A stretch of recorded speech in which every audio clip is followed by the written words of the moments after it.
Welcome to the Spelling Bee Ninja podcast, where we explore enlightening topics in philosophy.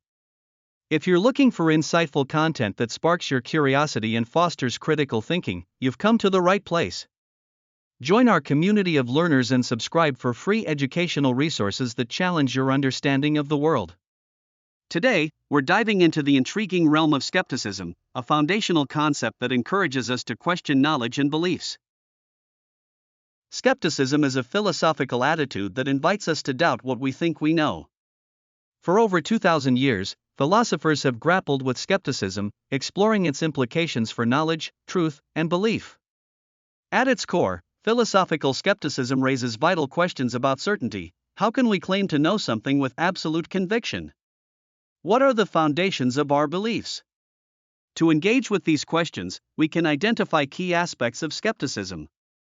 First, skeptics question certainty. They urge us to probe the basis for our beliefs and to demand quality evidence to support them. Second, skeptics recognize limits, acknowledging that human perception and reasoning have inherent boundaries. This perspective cultivates intellectual humility, prompting us to remain open to the possibility of being wrong. Finally, it's important to distinguish skepticism from cynicism. While cynicism often carries a negative view of human motives, skepticism is not about shirking hope or belief, rather, it is a methodology rooted in critical thinking and inquiry. Did you know that philosophical skepticism played a crucial role in shaping the scientific method? The scientific method embodies a systematic form of skepticism, testing hypotheses and demanding evidence before accepting any claims. Let's explore the types of skepticism that have emerged through philosophical history. Global skepticism, or radical skepticism, asserts that we cannot know anything at all. This extreme version challenges the very existence of human knowledge. Local skepticism, on the other hand, is more limited. It suggests that we might not be able to discern certain types of truths, such as religious or moral certainties. Methodological skepticism is where things get interesting. Rather than denying the possibility of knowledge altogether, this approach advocates for doubting claims to build a solid foundation for beliefs. The influential philosopher René Descartes is known for using methodological skepticism in his famous declaration, "I think, therefore I am." Pyrrhonian skepticism takes a practical route, emphasizing suspension of judgment to cultivate tranquility without asserting that knowledge is unattainable.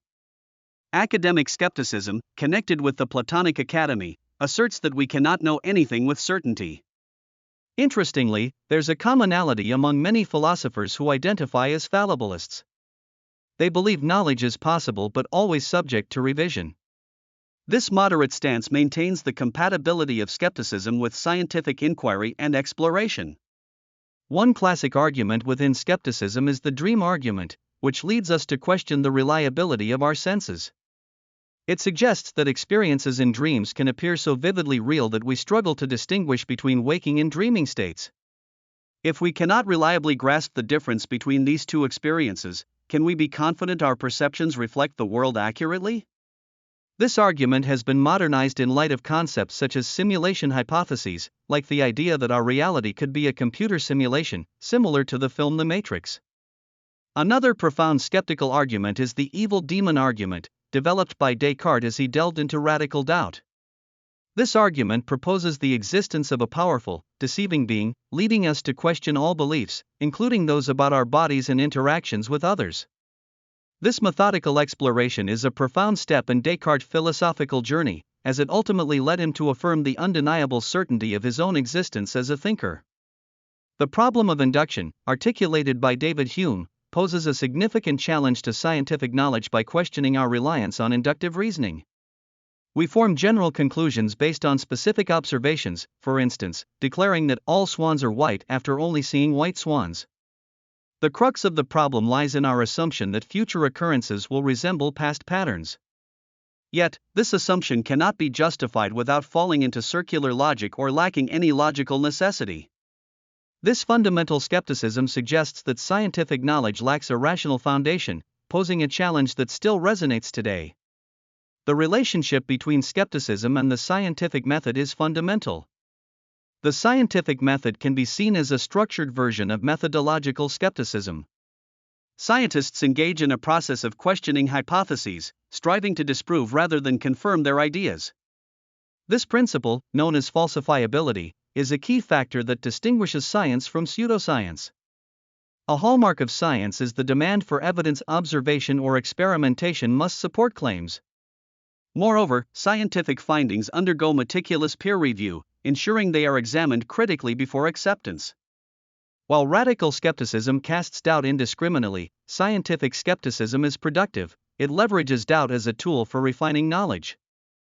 Philosophers have responded to skepticism in diverse ways throughout history. Thomas Reid presented a common-sense response, arguing that some truths, like the existence of the external world, are so evident that they do not require proof. William James adopted a pragmatic stance, suggesting that while certainty might be elusive, acting as if we possess knowledge is sometimes necessary for practical living. Immanuel Kant introduced a transcendental response, proposing that our experiences are shaped by inherent categories that structure our perception of the world. This relationship between skepticism and belief also raises ethical questions. The ethics of belief, a concept articulated by W. K. Clifford, proposes that it is morally wrong to uphold beliefs without sufficient evidence. Clifford's strict standard contrasts with James' more lenient view, which allows for belief grounded in passion when evidence falls short. It's crucial to recognize our responsibility for our beliefs, as they have implications for our actions and the broader social context. As we navigate contemporary issues like misinformation and climate change denial, engaging with skepticism becomes increasingly important. In our daily lives, we can harness healthy skepticism as a powerful tool. It encourages us to evaluate information critically, especially in an era rife with fake news and dubious claims. Healthy skepticism can guide our decision-making processes, urging us to gather evidence and consider various perspectives before acting. Additionally, it helps us become aware of our cognitive biases, such as confirmation bias, and empowers us to evade manipulation by false narratives. By embracing uncertainty, skepticism can also alleviate anxiety, as it relieves the pressure to attain absolute certainty. Critical thinking, the ability to assess and analyze claims, serves as an essential skill in educational contexts, promoting a culture of inquiry. Thus, philosophical skepticism offers vital value beyond intellectual discourse. It fosters intellectual humility and acknowledges the limits of our knowledge. It cultivates critical thinking and protects us from dogmatic perspectives in religion, politics, and science. The ability to question assumptions deeply drives scientific innovation, leading to countless advancements in human understanding. Skepticism also nurtures tolerance toward differing viewpoints, reminding us that our thoughts may be fallible. Ultimately, being open to the possibility of being wrong enables personal growth, enriching our lives through ongoing learning. It brings peace of mind, as the ancient Pyrrhonists understood, exchanging the distress of seeking certainty for a liberating acceptance of uncertainty. As we conclude this exploration into skepticism, it's clear that engaging with philosophical questions can empower us to navigate our lives more thoughtfully. We encourage you to reflect on the ideas we've discussed today and consider how skepticism resonates in your own beliefs. Remember, the journey of inquiry is as significant as the destination. Today, we've delved into skepticism, exploring its significance in philosophy and how it shapes our understanding of knowledge and beliefs. We looked at various forms of skepticism: global, local, methodological, Pyrrhonian, and academic, and examined crucial arguments that challenge our certainties, including the dream argument and the evil demon argument. We've also discussed the connections between skepticism and the scientific method, highlighting how questioning and testing are fundamental to scientific inquiry. Furthermore, we touched on how skepticism influences our everyday lives, enabling us to engage critically with information and encouraging emotional and intellectual growth. The insights gathered from skepticism can help us foster a deeper understanding of ourselves and the world. Thank you for joining us on this philosophical journey into skepticism. We hope you found it enlightening and thought-provoking. Be sure to subscribe to Spelling Bee Ninja for more engaging content that empowers you to think critically and explore fascinating topics. Until next time, keep questioning and nurturing your curiosity. Every inquiry leads you toward greater understanding.